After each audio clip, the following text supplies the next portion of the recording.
सासू माँ बदल गई। कहानी उस घर की है जहाँ बहू और बेटी को एक माना जाता था, लेकिन फिर अरे शिखा बेटा, तू रसोई में क्यों घुसी रहती है? जा, रोटी मैं बना लूंगी।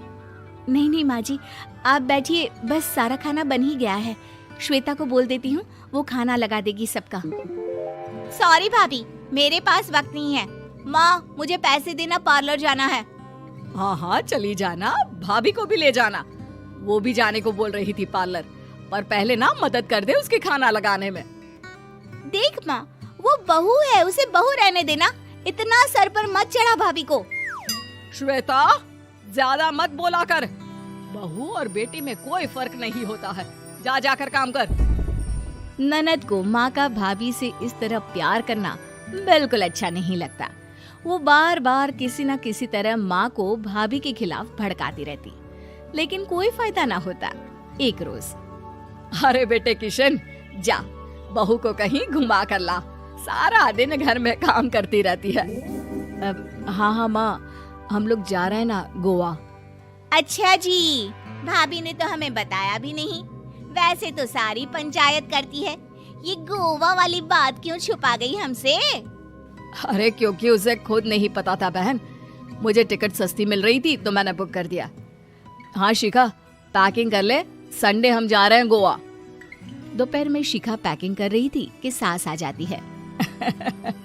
ये क्या बहू, साड़ियाँ? अरे गोवा जा रही है घूमने या फिर शादी में मायके हैं? माँ जी, ऐसा कुछ है ही नहीं, समझ में नहीं आ रहा क्या रखूं कपड़े में। अरे तेरी और श्वेता की साइज तो एक ही है, उसके कुछ मॉडर्न कपड़े ले ले, आकर लौटा देना।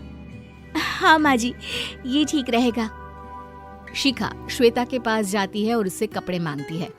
ना जी ना, मैं अपने कपड़े ना दूं, वैसे भी फैल जाएंगे मेरे कपड़े, बहुत महंगे वाले हैं। शिखा मुंह लटकाकर कमरे में आ जाती है तो सास कहती है, चल तैयार हो जा, तुझे मैं शॉपिंग करा कर लाती हूँ गोवा की। बस फिर क्या था, सास बहू निकल जाते हैं मार्केट और एक से बढ़कर एक ड्रेस खरीद कर घर आते हैं। पहले बता देती कि नए कपड़े दिलाने वाली है भाभी को, तो मैं अपने ही दे देती ना भाभी को, मुझे दिला देती नए कपड़े। देख श्वेता, परिवार का मतलब सबके साथ रहना होता है, ना कि सिर्फ अपना सोचना। वैसे भी तुझे अच्छे संस्कार सीखने चाहिए। और रही बात कपड़ों की, तो शिखा, आज से घर पर भी तू मॉडर्न कपड़े ही पहनेगी। कोई जरूरत नहीं है ये साड़ी वाड़ी लपेटने की। अब क्या था, घर पर श्वेता और शिखा एक जैसे रहते। एक बार पड़ोसन आती है। अरे बेटा, अपनी माँ को तो बुलाना, जरा बात करनी है। शिखा सास को बताती है और रसोई में चली जाती है। ये आपकी बेटी बहुत बड़ी हो गई है, इसके लिए एक रिश्ता है, कहो तो बता दूं। ये बेटी नहीं बहू है, घर में सब एक जैसा ही रहता है। वैसे मेरी बेटी भी बड़ी हो गई है, कोई रिश्ता हो तो जरूर बताना। पड़ोसन रिश्ता लेकर उन लोगों के घर आती है। तब श्वेता की होने वाली सास कहती है, तो ये घर है, कितने मंजिल का है? और ये बहू ने आपकी क्या पहन रखा है, जीन्स टॉप? अरे भाई, साड़ी वाड़ी नहीं है क्या इसके पास? देखिए, सर्दी है तो साड़ी में बहू कैसे मैनेज करती, वैसे पहनती है साड़ी भी। देखिए, हम लोग ठहरे पैसे वाले लोग, कोई कमी नहीं है हम लोगों के पास पैसों की, बहुत पैसे हैं, जमीन, नौकर चाकर, कार, सब कुछ है, लेकिन घर में संस्कारी बहू चाहिए, समझ रही है ना आप? सास कुछ कहती कि श्वेता बोल पड़ती है, हाय रे, नौकर चाकर से लेकर जमीन, कार, पैसा, हाँ, मुझे रिश्ता मंजूर है मुझे। अरे रुक जा श्वेता, मैं बात कर रही हूँ ना। देखिए, हम लोगों के घर इतनी आजादी नहीं मिलेगी। अरे हाँ कर देना माँ, हाँ कर दे जल्दी से। सास क्या करती, बेटी की शादी ऐसे घर में कर देती है जहाँ ना उनके विचार मिलते हैं और ना ही आचार। शादी के बाद एक रोज फोन पर, श्वेता बेटा, एक बार घर आ जा, बहुत दिल करता है तुझे देखने का। माँ, वो घर पर बहुत काम होता है, कैसे आऊँ? बड़ा घर है, लेकिन आने जाने वालों की लाइन ही लगी रहती है।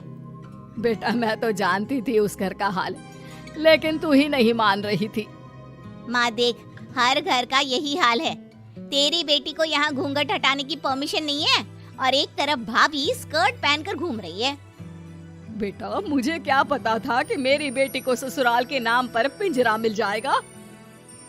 अच्छा माँ, फोन रखती हूँ, सास को गर्मा गर्म रोटी खिलानी है। तुम लोगों की तरह नहीं कि एक रोटी बनाओ, एक सब्जी बनाओ, फिर सारा दिन फ्री होकर घूमो। सास फोन तो रख देती है, लेकिन सोच में पड़ जाती है कि एक तरफ बेटी जिसे कोई आजादी नहीं, वहीं दूसरी तरफ बहू जिसे देखकर लगता ही नहीं कि उसकी शादी भी हुई है। अगले रोज। शिखा, अरे ओ शिखा। हाँ माँ, क्या हुआ? कुछ चाहिए आपको? मैं जिम जा रही थी।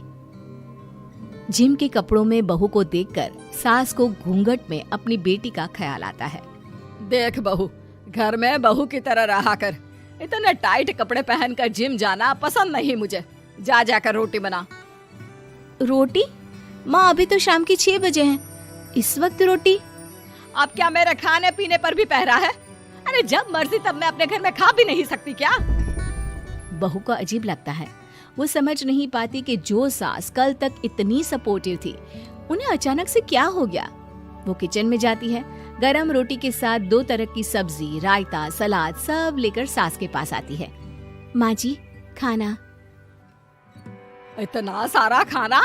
राक्षस समझा है क्या मुझे? रोटी मांगी थी मैंने गर्मा गर्म बस। पर माँ जी, रोटी खाती किससे आप? सब्जी तो बनानी थी ना।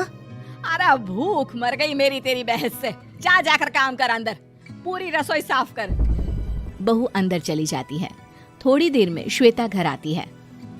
अरे शिखा, जल्दी से चाय ला, पकवान बना, मेरी बेटी आई है। अरे नहीं नहीं माँ, ड्राइवर बाहर खड़ा है। मैं तो घर का कोई सामान खरीदने के बहाने यहाँ आ गई हूँ, मुझे जाना होगा। अरे बेटा, पर कितने दिनों बाद देख रही हूँ तुझे, रहने आ जाना 2-4 दिन के लिए। आ जाऊंगी माँ, जब मेरी सास मरेगी तब। मैं तो रोज मन्नत मानती हूँ कि मेरी सास मर जाए तो अच्छा है। अच्छा चल, जा रही हूँ माँ। हे भगवान, कैसे कैसे दिन देखने पड़ रहे हैं मेरी बेटी को। सास अंदर जाती है, जहाँ श्वेता की जिम वाली सहेली का फोन आया होता है। क्या बात है, आज जिम नहीं आई? अरे पता नहीं यार, आज माँ को क्या हो गया अचानक। पर खैर कोई नहीं, लगता नहीं कि मैं अब जिम आ पाऊंगी। शिखा स्पीकर पर बात कर रही थी, जिसे सास सुन रही थी। यार ये सास ना होती ही ऐसी है। मैं तो कहती हूँ बुढ़िया जल्दी मरे और तू आराम से जिए। शिखा को सहेली की बात पर गुस्सा आ जाता है। माँ के मरने की कौन सा बच्चा दुआ मांगता है मोहिनी? आगे से ऐसी बात मेरे सामने मत करना। हमारे घर की शोभा ही माँ है। क्या हुआ जो थोड़ी सख्ती दिखा रही है?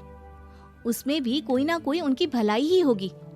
मैं तो कहती हूँ भगवान मेरे जैसी सास सबको दे, जो सिर्फ माँ की तरह है। सास वाली तो कोई बात ही नहीं है उनमें। सास ये बात सुन रही थी। उनकी आंख में आंसू आ जाते हैं कि क्यों वो बेटे की किस्मत में बहू को भी भागीदार बना रही थी। शिखा, अरे ओ शिखा, क्या हो गया? जिम नहीं जाना क्या?